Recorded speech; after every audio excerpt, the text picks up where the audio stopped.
And then Jason Deeds trailer sales of Edison, Ohio. 2014 Ford taking on the 2020 Copo. All right, where are my Chevy fans at there, Indy? Who's got the lady in the Chevrolet? Here we go. Lindsay, starting line advantage. Here comes Jason, top end. 803 to an 805. Lindsay will stay number 7. Jason will go number 10.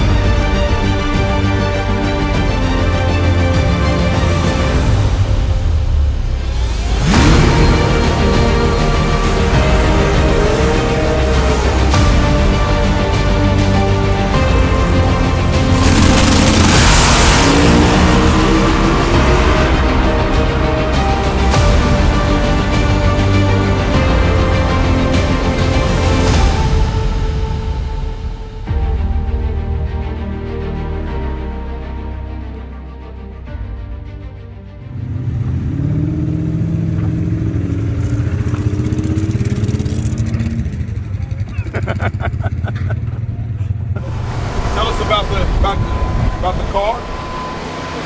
So, like when I crashed, they had the whole. I hit the wall twice or 3 times, and it hit the same exact spot every time. So it wasn't like I smashed off the side and the back. And it was all on the front. We still like right there. A little memento, you know. They didn't have to redo a whole lot. We got new headers. We're not going to make that mistake again. So what type of headers are you running? That I don't know. Your supercharger. Talk to me about the Magnus. American racing headers. Because you guys in the Copo Camaros are the only one running the Magnus and supercharger. Yep. So what do you think about it? Can you give us some insight on the Magnus? They're all right. They're capable for what you're doing, right? I mean, yeah. I feel like there's some advantage to the others, but that's not an option for us. So. And I see you're running a Holly system. Yes. On your car. Yeah. With the race pack, which is also sold by Holly, correct? Yep. Holly Dominator, and then Dustin on his, he runs the Haltech. Okay. Which do you prefer, Haltech or Holly, or is it all the same, just the two? I'm not. He prefers Haltech. Okay. Race pack is pretty outdated as far as like the software and how he can run it on the laptop. And he can remote tune really easily from that. That's what we're struggling with. I think we'll get it because everybody else seems to be fine. Right. So the Haltech's pretty next level as far as technology. And this right here is where you hook up? Yeah. Explain that to us. We hook up the Chili Willy to that. Chili Willy. But now ours, we had it running to the engine. We thought that's what everybody else was doing. But he said when we had it plugged in Ohio, when he went to tear the car apart, the oil was like sludgy. Ooh.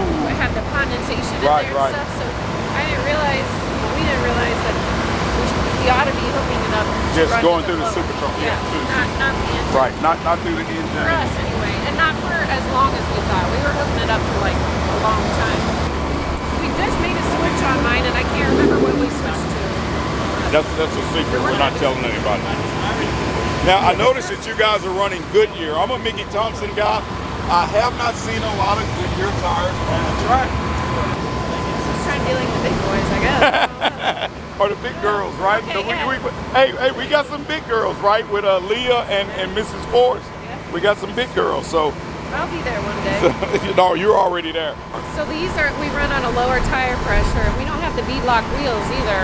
It wasn't a personal choice. So Jason Line with KB Racing has built the engine for our car, and this is what he prefers to run. But he ran Pro Stock, so I think they're just used to Goodyears. They liked them, so they learn from Pro Stock. Well, you know, a lot of guys say that beadlocks actually add more weight, and for the power you're at, you know.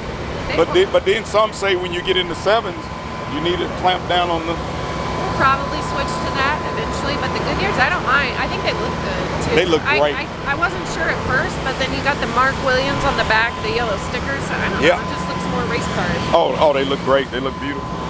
So this is after she just got her car back from when she put it in the wall testing it. How long ago was that?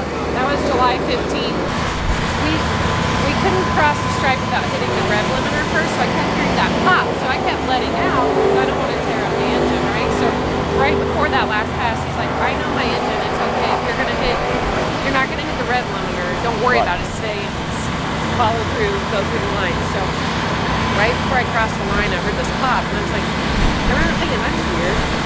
And then there was like, no, it went straight to the wall. 90-degree turn. Yeah, I got out, and the guy's like, "What makes you feel any better? It's not your fault." I was like, really? Oh, God. Thank God it was not my fault. When you hit a wall like that and you have an accident on the track, how quick do you come out of your equipment, or is it just natural? No, now that I know what they're gonna do, it was not natural to come out. It was natural to unbuckle and get the hell out of the car. But no, I was still helmet on. I had no idea that my helmet was still on. And the guy asked, he's like, "Are you okay?" I said, "Yeah, I think so. My neck hurts really bad." So then they panicked and they're like, "Don't move a muscle." They cut my suit off. So that was like, you know, expensive, custom made, and then the helmet and all that stuff. So their scissor happened. So if you ever get in a crash and you know you're okay, get that stuff off like ASAP. Wait a minute. Okay? Well, you sound like some of the people in the hood. No, I'll take myself to the hospital. I'm not getting in that ambulance. Why? Are you guys so quick? I was crying. I'm like, no. As they're like scissoring it off, I'm like, that's really not necessary. But whatever. There you go.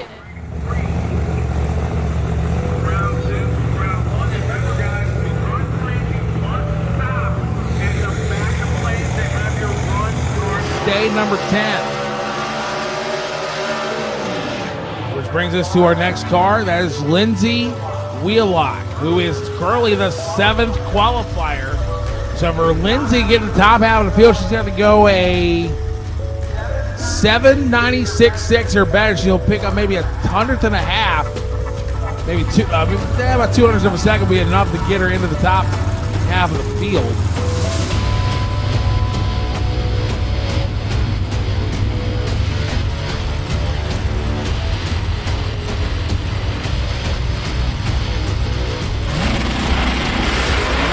Go.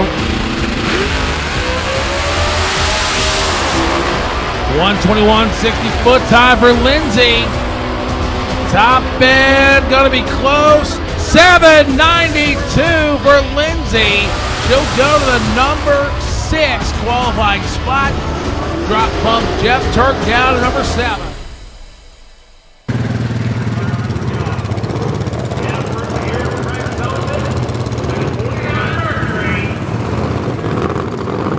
Hey, we just wanted to say good luck and go get them.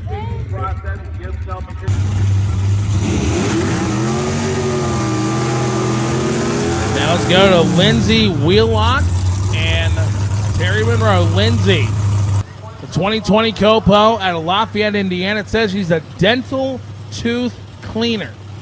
I guess that's announcer term for dental hygienist. So here we go. Lindsay Wheelock, Terry Monroe. L2 Copos. We have Carter on a burp by Lindsay out front, starting to pull away. Top end of the racetrack. No, Terry Monroe gets it at the stripe. 790 to a 93. Terry Monroe by 77 ten-thousandths of a second gets around Lindsay Wheelock in the lights. Yeah, that was close. So it was pretty close. You guys all know who got it yet, I have eh? no idea. I honestly, I don't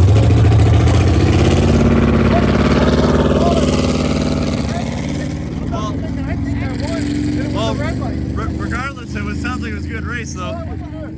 We'll get the replay. We'll get 2 Chevs had to go down there. Yeah, I know, right? Yeah, I know, but it would have been neater to see one of us. These are the fun moments that you get right after the run, though. They're awesome. Well, good job regardless. Oh, thank you. Thanks. Hey, Lindsay, crew chief, can you tell us about that last run you made and what was your thoughts on it? I thought it was a blast. That was the closest race I've ever had. So when we got to the top, neither one of us even knew who won. I selfishly asked Terry, I was like, "Hey, did I win?" He's like, "I don't know." So I thought right when we came to the stripe that he was just a little bit ahead of me, and he was. So Who won on the tree? I did. 50 I thought to you an chopped 80. it. I thought you chopped the 52 tree and 80, down but on it. if I chopped it just a little more, I might have, Yeah. So where did he pass her at? Do you Right know? around the 330, between the 330 and the 8th, he put about three or four numbers on us by the 8th mile, and then just carried that out, you know. So that was so fun. That's my fault. I missed it.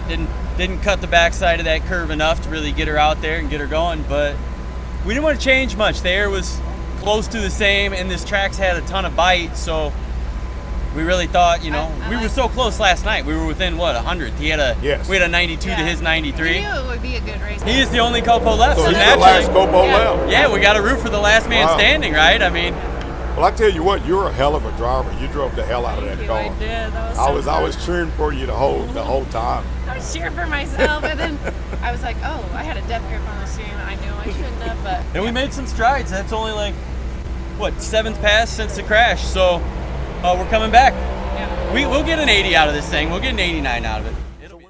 Make sure you like, share, and subscribe to the Wheelock family. Thank you.